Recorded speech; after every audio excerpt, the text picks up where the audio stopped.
So now we're looking at vault. I think we have an athlete now doing his vault. Number 112 from the Philippines. On floor. Final score is 12. Just a quick question, JB is also asking, meron bang pinakamadali or pinakamahirap na aparatos? Depende yan sa gymnast. I believe na. So that's what I'm trying to tell you.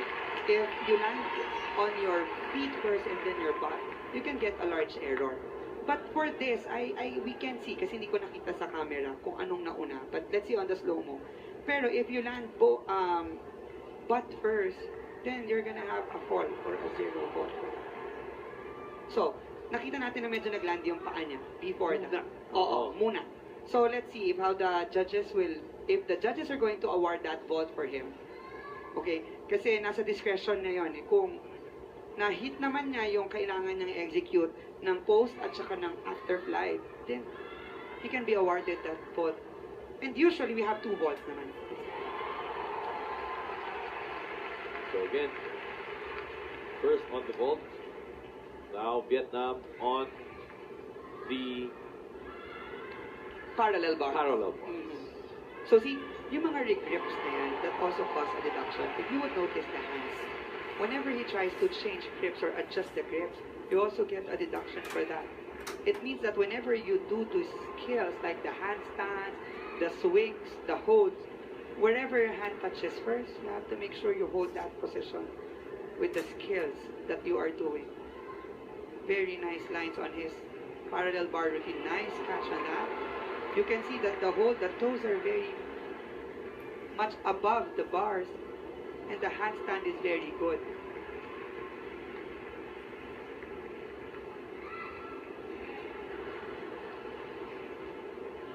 So what is important if you're on your execution on the parallel? You have to make sure stability for the landing is really took a lot of steps, like 2 to 3 steps back. But you have to make sure that stability is important on this apparatus. Okay, you have to make sure your swings lands on it. So Wei and Terry Tai from Singapore, total of 13.15. So it means in-award yung first vault niyo. That's a handspring. So you mentioned meron ka two tries. 2 vaults, yeah. 2 vaults. Kailangan ibang group sila. Hindi sila pwedeng parehas. So, if one has to be forward, one has to be like Otsukahara or Yurchenko, kailangan magkaiba sila. So, ibang style kumbaga. So, makita mo, medyo mababa kasi yung flight ng vault niya, kaya nahihirapan talaga siyang ilan. Okay? You have to make sure na yung repulsion mo also from the vault table is also okay because if not, it's impossible to do a lot of tricks. Repulsion is You pushing away. You pushing away, yes. From the vault. So when you do the repulsion, you have to make sure when you run from the end of the vault to the vault table, you gather a lot of momentum to make sure that when you jump off the springboard, you're hitting the repulsion. So you get a post flight. You also get deduction from there wherever you land or wherever you jump. Okay? If there are hesitations. Okay? And then your arms during the touching the table, if it's bent, your body position, you also get deductions from that. Yun nga yung repulsion, importante that split second of flight. Kailangan makita yun ng judge. Kailangan makita, oo. Tsaka yung distance mo from the vault in the air, di ba? Kasi if there's no repulsion, may deduction po. Tantung Le on the parallel bars, now Carlos Yulo on the vault. We'll Carlos see. is also performing good on vault. So we can expect na maganda kasi yung flights niya kahit nung nag-compete siya sa World. Very good yung flights na pinakita niya. So let's hope he maintains that here in the Southeast Asian Games 2019. Hashtag SEA Games 2019, hashtag galing natin ito, hashtag you win as one. All for the Philippine athletes, Carlos Adriel Yulo on the vault. Usually, the scores na nakikita mo sa side for the gymnast is his starting value. It means yan yung level ng difficulty ng gagawin mo.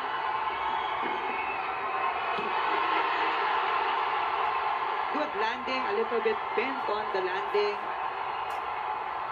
That might cause a bit of an execution deduction. But overall, his flight was okay. It was high enough for him. So you see the repulsion. It's just that during the landing, about a quarter before he finishes his turn, medyo nag-relax na yung knees niya and naghiwala yung paa niya. So, yun lang yung deduction natin na pwedeng obvious, kitang-kita. Rizal Memorial was all eyes on Carlos Yulo. He also got the applause from other delegates as well, besides from the Philippines. So overall, from that routine, Very good. Still very good. Landing lang ang issue natin that, pero the execution was okay. he will go for a second. As you can see, 5.6 and the difficulty execution is 9.65. Putting deductions lang with Yeah. a total of 50.25. That's a Very high score. Yeah, very high score for that. I mean, for you to get a 0.3 deduction, it's an average deduction. Well, ibig sabihin, ginawa mo talaga siyang maganda. And usually among mga scores, at least the vault is mga 13, 14. Pero ngayon kasi yung vote ng men's league, sobrang tataas na ng value kasi Okay. ang dami na nilang ginagawa. So, Tumataas yung tumataas difficulty. talaga yung difficulty. So, some of the group number yung pinapakita. 1.79 yung group ng ipapakita niyang vote. Again, second turn on the ball. Dapat different direction. So, you see, this is a forward skill. So, landing issues for Kaloy. His shoulders are way too low for his landing. Kaya medyo naging off yung landing niya. But that handspring, Triple? no, that's a Double. double, yeah. Double. To a half turn, okay? Might cause him that deduction. I believe mas okay yung first vault niya. Okay. Okay, so pag ganun, 2 vaults, you will choose the higher or you will combine? It depends. Usually it's an average when it comes to this competition, Okay. these kinds of competition. But some competitions, they do best vault. Whichever you execute higher is the one credited by the difficulty judge. Or by the Tantungle. judges. Tantungle from Vietnam on the parallel. Once again, Tantungle. Gold medalist naman po sa vault noong 2017 SEA Games and the horizontal bars. Very nice. A little regripping on his... Nice.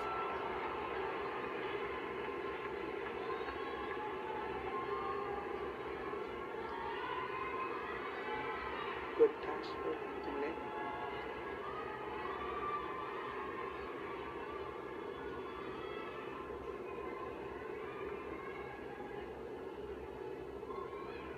Legs were a bit too low.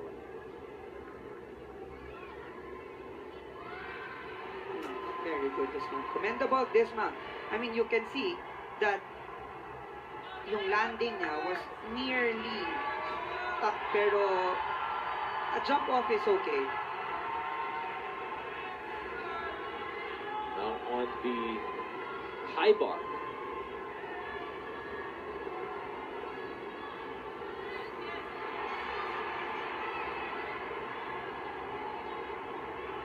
Nice catch, right? A little bit issues on the legs.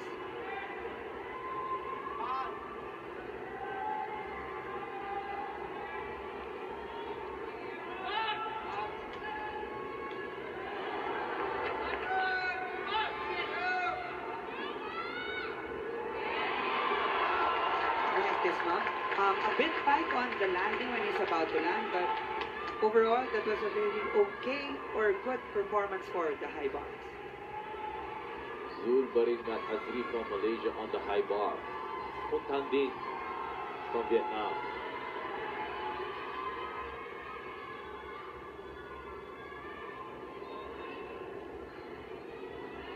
You can see that this gymnast is more stable when it comes to this.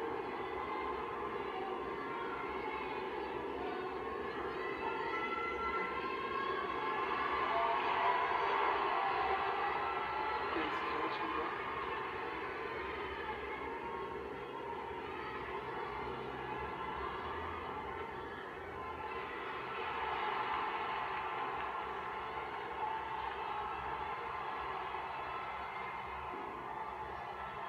Nice hold. So he's getting ready for his dismount.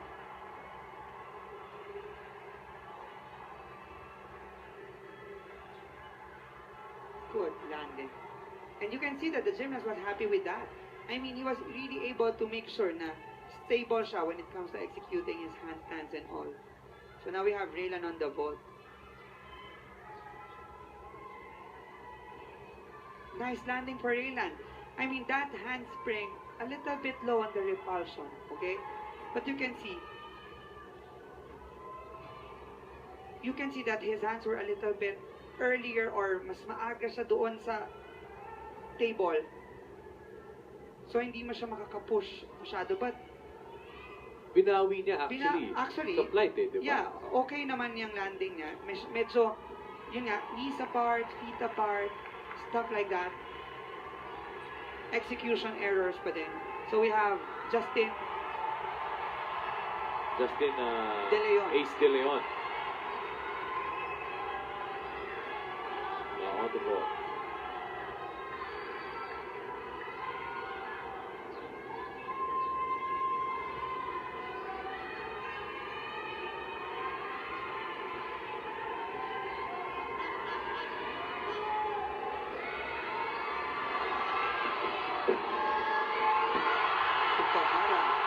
Okay?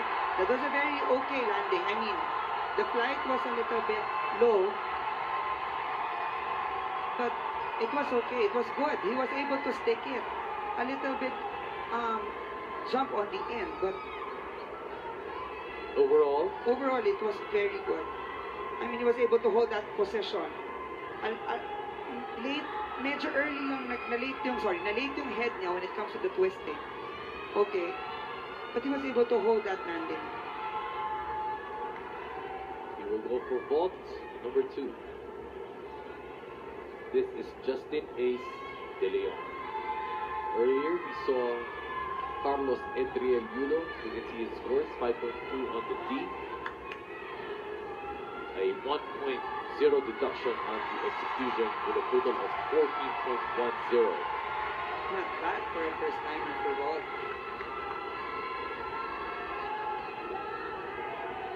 And vault number 2 for Justin.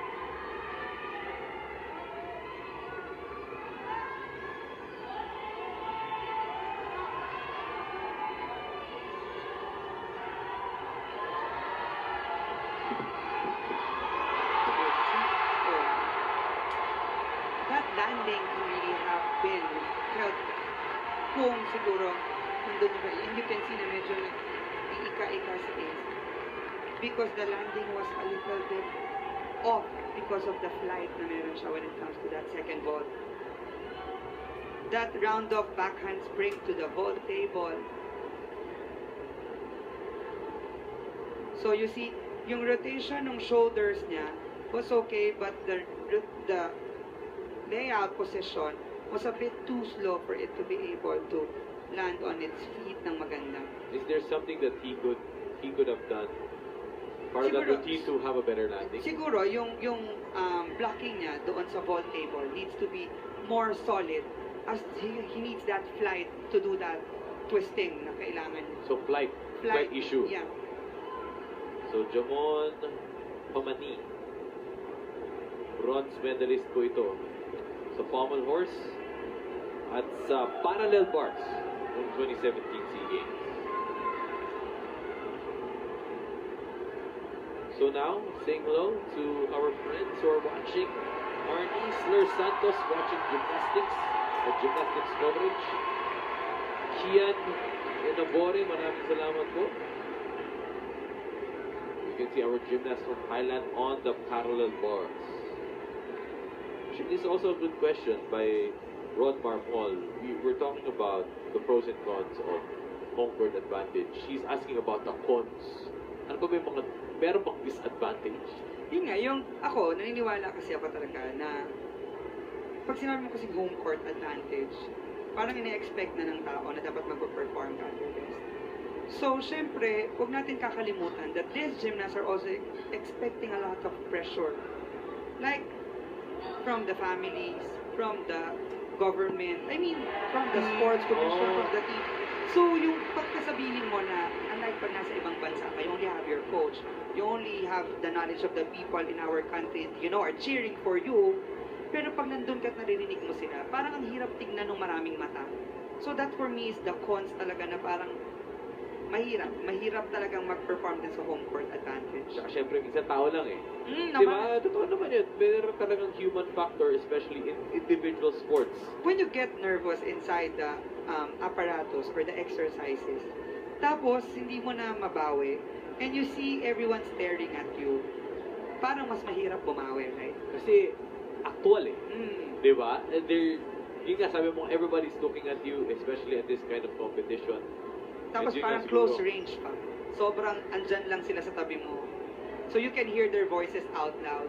So medyo nakakaba yung times 10 niyo yung kaba na nararamdaman ng mga tao or ng mga athlete natin pag nasa abroad sila. Pag nandito din tayo sa home court. So there you have it. On this round, we saw our gymnasts on the apparatus such as like vault, high bar, and parallel bars sa ating fourth rotation, and the fifth rotation is about to begin. Indonesia and Malaysia. So once again, this is Big Bustos with Coach Dico Ili, the head coach of the CSB Pep squad and former national team member.